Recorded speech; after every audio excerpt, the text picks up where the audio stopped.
al-fawaid. Tulis faedah yang kita dapat. 5 faedah yang kita nak kutip. Yang pertama, inna fatahna laka fathan mubina. Ayat yang kita baca hari ini keseluruhannya, 3 ayat ini, kata ulama tadabbur, ta'ammal, cuba kamu perhatikan. Allah Ta'ala telah kumpulkan dalam 3 ayat ini 5 perkara yang dianugerahkan kepada Nabi sallallahu alaihi wasallam. 5 perkara telah dapat, bermula dengan al-fathul mubin, pembukaan yang nyata. Yang kedua, maghfiratu, keampunan dosa-dosa yang lepas dan dosa yang kemudian. Yang ketiga, hidayatus sirat, Allah Ta'ala beri hidayah, pimpinan ke jalan yang diradainya. Yang keempat, itmamun ni'mati alaih, Allah Ta'ala sempurnakan nikmat dia. Yang kelima, i'ta'un nasril azim, Allah Ta'ala beri kemenangan yang cukup besar. Alhamdulillah, ayat 3 ayat ini 5 perkara yang Allah Ta'ala anugerahkan kepada Nabi sallallahu alaihi wasallam. Tapi timbul lagi ayat dari sudut bahasa. Allah Ta'ala tak guna kata inna sanaftah laka, selagi akan, lah. Kenapa Tuhan guna kalimah madhi? Fathan, dah buka dah. Tulis ini, yadullu ala anna zalikal fath qad mada, makna pembukaan telah berlaku. Itu menunjukkan bahawa pembukaan itu, pandangan yang mengatakan pembukaan itu bermula daripada sulhul Hudaybiyah, itu pandangan yang lebih kuat. Sebab pembukaan kota Mekah lepas tahun, 2 tahun lagi baru berlaku. Faedah yang kedua, timbul soalan bila Tuhan kata inna fatahna laka fatham mubina liyaghfira lakal, kami beri pembukaan untuk Allah Ta'ala ampun kamu. Timbul soalan, ma wajhul irtibat baina hadhil illah wa ma'luliha, apakah wajah kaitan di antara buka kota Mekah dengan keampunan Nabi? Apa kaitan? Payah juga nak jawab ni. Berarti betul-betul para pelajar, lianna fathah Allah li nabihi, Allah Ta'ala buka kota Mekah bukan menunjukkan keampunan. Jadi macam mana nak jawab? Jawab yang pertama. Tulis jawapan yang pertama, Allah jadikan keampunan Nabi itu jazaan li nabiyihi, balasan kepada Nabi yang telah menyempurnakan tugas dia 10 tahun, 13 tahun di Mekah, dilanyak, dizalimi, dikhianat, lawan. Maka Nabi kita tetap lawan. Susah dia pergi ke Madinah, berlawan lagi dalam peperangan Badar, dalam Uhud, sampai patah dia, berdarah muka Nabi. Jadi oleh kerana Nabi kita sabar, berlawan, maka pembukaan ini anugerah dianya keampunan Allah Azza wa Jalla. Allahu Akbar. Satu, itu jawapan yang pertama. Yang kedua, poin yang kedua, jawapan kepada soal ini, annal makna fathullah, Allah Ta'ala beri pembukaan itu menunjukkan kepada Nabi kita sallallahu alaihi wasallam sentiasa bersyukur kepada Allah Ta'ala dengan nikmat pembukaan ini. Dengan nikmat ini Nabi syukur, Allah Ta'ala maafkan kesalahan dia yang lepas, yang kemudian. Jadi kita umat pun mesti sentiasa bersyukur pada Allah Azza wa Jalla, barulah kita akan dapat keampunan Allah Azza wa Jalla. Yang ketiga, inna fatahna yufhamu minhu bidalalatil iltizam, maknanya dalalah iltizam, orang ni mesti komitmen.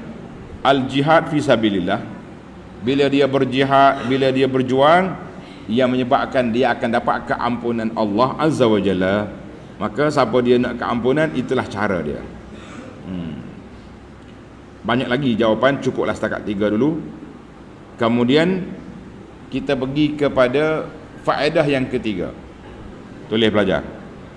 Faedah yang ketiga, liyaghfira lakallahu ma taqaddama min dzambika wa ma ta'akhkhar. Allah Ta'ala beri keampunan dosa yang lepas, dosa yang kemudian, Tulis, haza min khasaisihi. Ini ciri-ciri keistimewaan khas Nabi sallallahu alaihi wasallam, la yusyarikuhu fiha ghairuhu. Nabi lain tak masuk.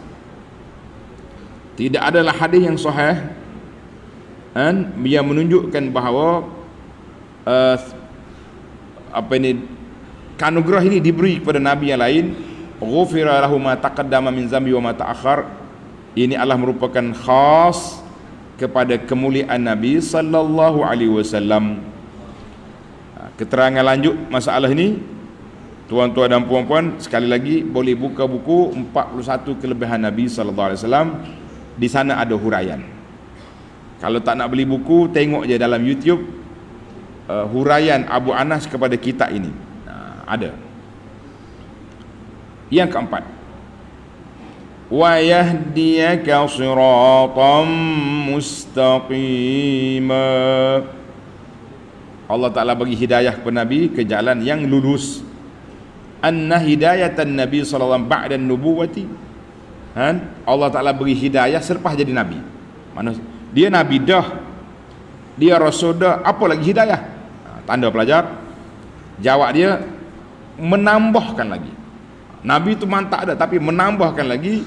Ziyadatu fi imanihi, nak menambahkan lagi kemantapan iman Nabi sallallahu alaihi wasallam. Ma'rifah Nabi sallallahu alaihi wasallam sentiasa bertambah. Allah Ta'ala ajar kepada Nabi dalam Quran supaya minta Rabbi, kata belakang, Rabbi zidni ilma, Rabbi zidni ilma. Itu doa Allah Ta'ala ajar kepada Nabi supaya minta, ya Allah tambahkan aku ilmu. Jadi kita pun kena minta tambah. Jadi ayat ni sekaligus memberi jawapan bahawa iman kita ni bertambah dan berkurang. Baik, yang terakhir nombor 5, qala ta'ala wa yahdiyaka siratan mustaqiman wa yansurakallahu nasran aziza. Allah Ta'ala beri hidayah ke jalan yang betul dan pertolongan yang mantap. Jama'a subhanahu li nabiyhi sallallahu alaihi wasallam bainal huda wan nasri. Dalam ayat ini Allah kumpulkan dua, petunjuk, pertolongan. Karena inilah di antara dua asas yang memberi kebahagiaan dan kebertuhan pada seorang. Kita ni kalau ada hidayah, kemudian kita dapat pertolongan, mantap. Contohnya sekarang ni kita ada hidayah, mana kita beriman, kita beramal, tapi kita tak dapat kemenangan. Nak lawan puak kafir tak gerak. Nak lawan pembawa ajaran sesat tak mampu. Nak lawan puak-puak yang nak bawa bid'ah pun tak gerak juga. Tak apa, kita dapat satu. Tapi kalau kita dapat maklumat, lawan pula dapat pertolongan Allah Ta'ala, kita boleh benteraskan benda khurafat mungkar.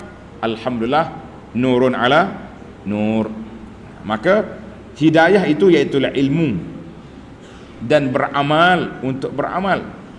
Tapi pertolongan itu iaitu kita mendapat bantuan daripada Allah untuk melaksanakan apa yang kita ada. Sekarang ni kita ada ilmu nak laksanakan syariat Islam, undang-undang syariat, tapi nak buat tak boleh, tak dapat kemenangan. Nyesekak di pihak geng-geng sekular, geng liberal, geng pencinta khurafat. Kita nak lawan tak boleh, kita kata sabar dulu. Tapi kalau kita dapat dua-dua, itulah fathan mubinan. InsyaAllah kita berdoa, kita yakin in tansurullaha yansurkum wa yusabbit aqdamakum. Kalau kamu bantu agama Allah, Allah tolong kita, insyaAllah. Tidak hari ini, hari masa depan. Baiklah para pelajar sekalian, tamatlah perbincangan kita. 5 faedah yang dapat kita ambil daripada ayat yang ringkas ini. InsyaAllah kita akan sambung lagi ayat yang keempat dalam siri yang akan datang. Subhanakallahumma wa bihamdika asyhadu an la ilaha illa anta astaghfiruka wa atubu ilaik. Wa sallallahu ala nabiyyina Muhammadin wa ala alihi wa sahbihi ajma'in. Walhamdulillahi rabbil alamin.